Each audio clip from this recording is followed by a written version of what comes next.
Bonjour à toutes et à tous, bienvenue sur l'épisode 1 de ce podcast chrétien. Alors, sur ce podcast, je voudrais faire, on va dire, quelque chose qui concernerait tous les chrétiens, que ce soit les évangéliques, les protestants, les catholiques, les orthodoxes, etc. Car je ne veux pas faire dans le sectarisme. Ça fait longtemps que ça me travaille à ce niveau-là. Et un jour, j'ai lu dans la Bible, Luc chapitre 9, verset 49, Jean prit la parole et dit, Maître, nous avons vu un homme qui chasse des démons en ton nom et nous l'en avons empêché, parce qu'il ne nous suit pas. Et Jésus répondit, Ne l'en empêchez pas, lui répondit Jésus, car qui n'est pas contre vous est pour vous. Et, euh, et je pense que peu importe, parce que si on regarde avec un petit peu de recul, au début il y avait l'église catholique, ensuite il y a eu l'église protestante, ensuite il y a eu l'église évangélique, et même dans les églises évangéliques, il y a les pentecôtistes, il y a les baptistes et tout ça. Et c'est quelque chose que j'ai toujours trouvé un petit peu bizarre quand j'étais jeune, parce que maintenant je suis assez vieux. Mais c'est quelque chose, j'ai toujours trouvé ça un petit peu bizarre. Mais bon, ça ne m'a pas plus travaillé que ça. Et puis comment dire, excusez-moi, hein, je cherche mes mots, hein, je fais tout ça d'une seule traite, j'ai juste quelques notes à droite à gauche. J'ai pu constater hein, que même dans les églises catholiques, même si, hein, excusez-moi aux frères catholiques qui écouteraient ce podcast, même si je ne valide pas la prière au Saint et à la Vierge Marie, il y a quand même beaucoup de chrétiens dans l'Église catholique qui ont le nom du Seigneur dans la bouche, qui ne pensent qu'à Dieu, qu'à Jésus-Christ et qu'au Saint-Esprit. Ils ne sont pas à faire des prières au Saint ou à la Vierge Marie. Et je pense que seul le Seigneur sait lire les cœurs. Et, euh, et même dans nos églises évangéliques, je pense qu'il y a beaucoup de gens qui ne seront pas sauvés.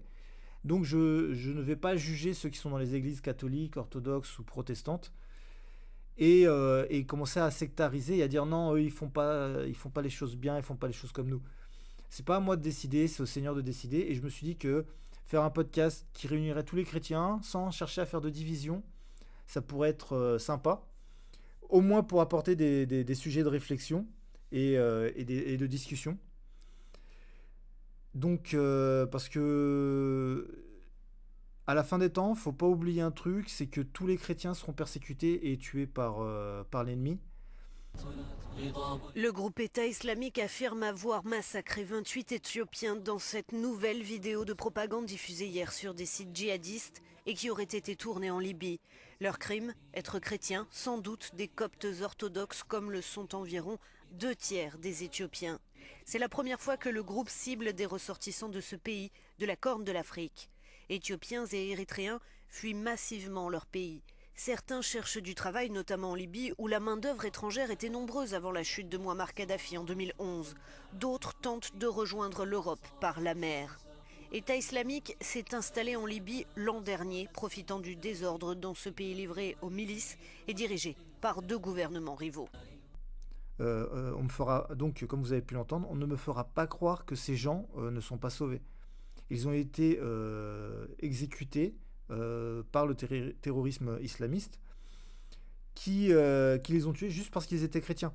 Et bon, là, dans cette vidéo-là, dans cet audio-là que je vous ai donné, on n'a pas tous les détails, mais je sais qu'ils leur ont demandé de blasphémer, chose qu'ils n'ont pas faite. Ils ont gardé jusqu'à la fin le nom du Seigneur Jésus-Christ dans leur cœur et dans leur bouche.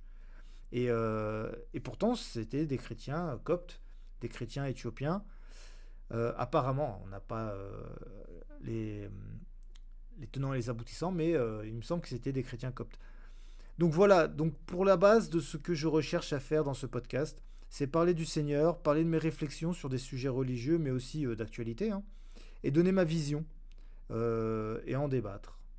Donc aujourd'hui, j'ai prévu de parler de tout ce qui était débat sur Internet ou ailleurs, et débat religieux, bien sûr. mais aussi un petit peu de la politique dans la religion. Donc on va s'occuper de ça tout de suite. Alors excusez-moi, hein, je vous préviens tout de suite, on n'est pas sur du sermon, on n'est pas sur des messages. Pour tout ça, il faut aller à l'église. C'est là-bas que vous aurez des sermons, c'est là-bas que vous aurez des messages de votre pasteur ou de vos frères. Là aujourd'hui, ce podcast-là n'est pas à destination, excusez-moi, à faire la morale ou à donner. Voilà, c'est juste de la discussion, mon point de vue, de la réflexion, en essayant de faire ça correctement et que le Seigneur m'inspire pour parler correctement. L'Éternel est mon berger, je ne manquerai de rien. Il me fait reposer dans de verts pâturages. Il me dirige près des eaux paisibles. Il restaure mon âme. Il me conduit dans les sentiers de la justice. À cause de son nom, l'Éternel est mon berger. Je ne manquerai de rien. Quand je marche dans la vallée de l'ombre de la mort, je ne crains aucun mal, car tu es avec moi. Ta houlette et ton bâton me rassurent. Tu dresses devant moi une table en face de mes adversaires. Tu induis ma tête et ma coupe déborde. L'Éternel est mon berger. Je ne manquerai de rien. Oui, le bonheur et la grâce m'accompagneront tous les jours de ma vie. Et j'habiterai dans la maison de l'Éternel jusqu'à la fin de mes jours.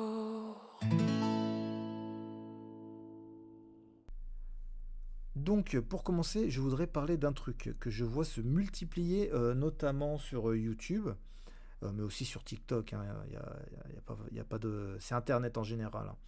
Ce sont les débats chrétiens-musulmans ou chrétiens-athées. Personnellement, je trouve que c'est une mauvaise idée. Je pense qu'en tant que chrétien, on est là pour parler de la parole du Seigneur, dire les choses. Tu les acceptes ou pas, Dieu fera le reste du travail. Le fond de ma pensée, c'est que le débat, de par son format, est un exercice conflictuel qui engendre à la fin du débat de la colère, du ressenti négatif, et ça aboutit en général à rien.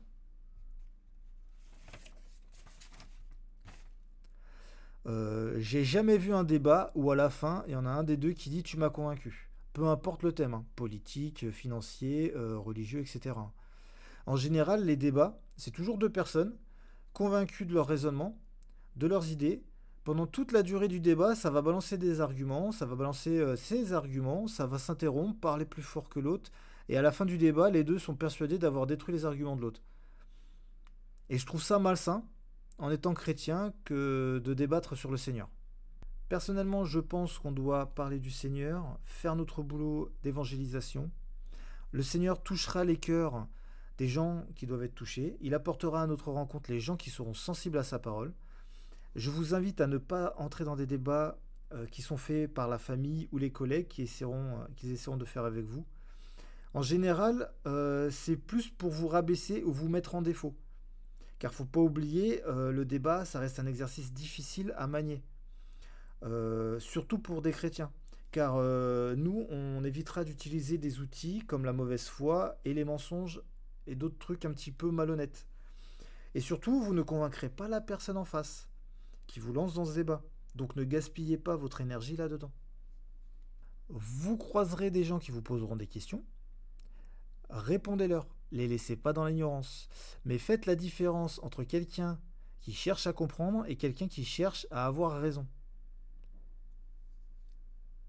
Donc voilà, c'est un petit peu mon point de vue sur les débats. Parce que je vois beaucoup ça sur Internet, sur YouTube notamment.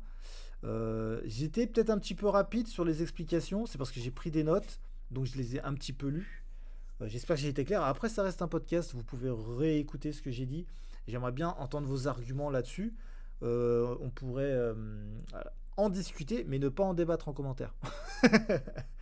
Donc je vais vous laisser pour ce thème. Maintenant, on va attaquer le thème de la politique. Loué sois-tu, ô Éternel.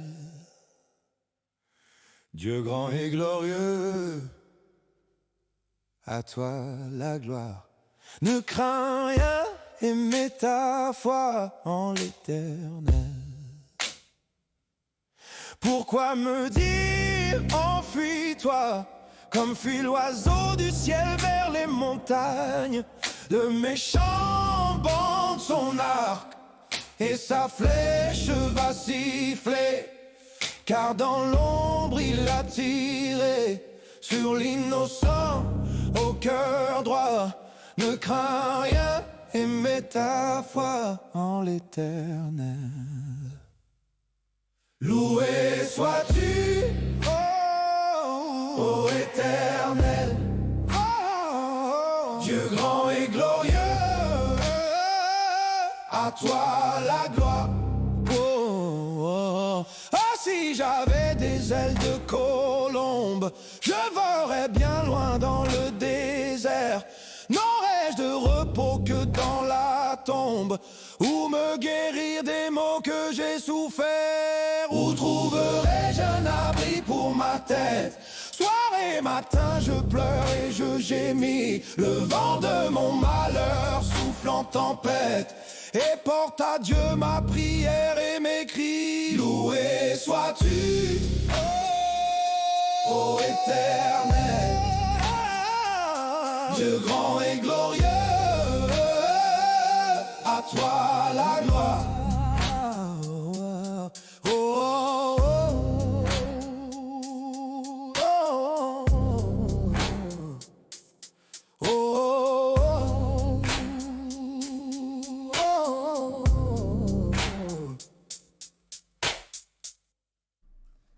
Alors donc là, j'ai pas vraiment pris de notes, j'ai juste dit que je voulais parler de la politique.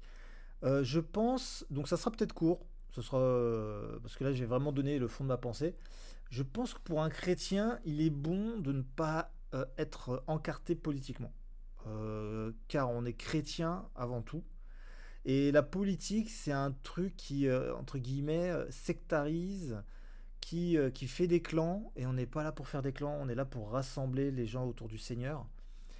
Et quand on est chrétien, si on se dit de gauche, si on se dit de droite, si on se dit du centre, si on se dit d'extrême gauche, si on se dit d'extrême droite, je pense que ça va, même au sein de l'Église, faire des clans. Donc je pense que c'est pas une bonne idée d'être politiquement attaché en tant que chrétien à un groupe.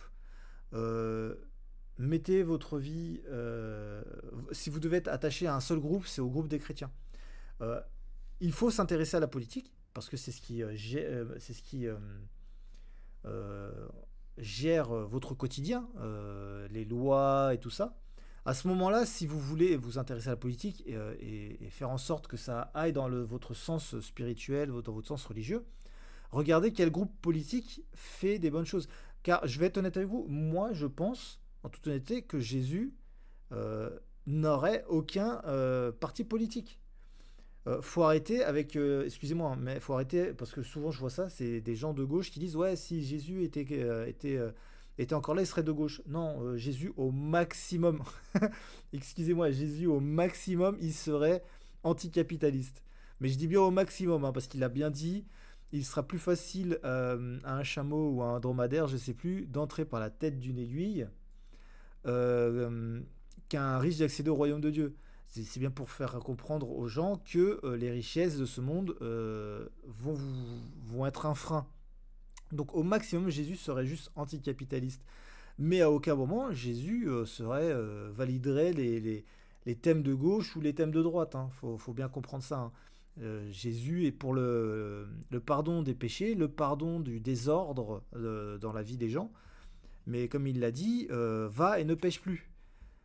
Si tu as des choses dans les partis de gauche ou dans les partis de droite, des lois qui passent qui ne sont pas conformes avec celles de Dieu, bah, il faut bien comprendre que faut pas aller dans ce sens-là. J'espère que j'aurai été à peu près clair. Je vous souhaite à tous une bonne journée, une bonne soirée en fonction de quand vous aurez regardé ça. Hein. J'imagine que vous aurez sûrement écouté ça pendant peut-être un petit peu de marche, un petit peu de transport en commun ou des trucs comme ça. Je pense que ça va être assez court, c'est le premier épisode, j'essaie de prendre un petit peu mes marques. J'espère aussi que l'audio sera bonne.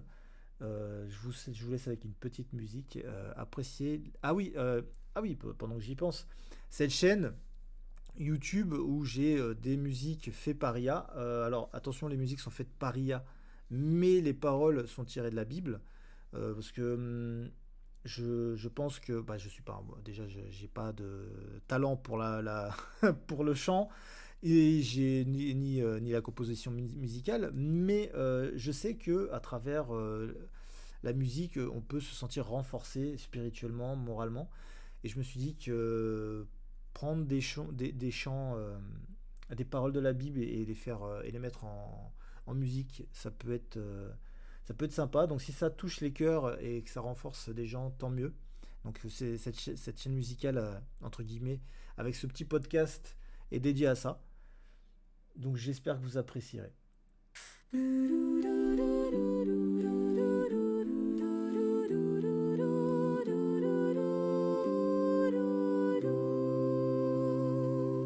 Loué sois-tu Dieu, grand et glorieux. Loué sois-tu, béni sois-tu Seigneur, Dieu de notre Père Israël, depuis les siècles et pour les siècles. Loué sois-tu Dieu, grand et glorieux. Loué sois-tu à toi, Seigneur, force et grandeur. Éclat, victoire, majesté, tout dans les cieux et sur la terre. À toi, Seigneur, le règne, la primauté sur l'univers. Loué sois-tu Dieu, grand et glorieux. Loué sois-tu, la richesse et la gloire viennent de ta face. C'est toi le maître de tout, dans ta main force et puissance, tout par ta main grandit et s'affermit. Loué sois-tu Dieu, grand et glorieux. Loué sois-tu et maintenant notre Dieu. Nous voici pour te rendre grâce, pour célébrer l'éclat de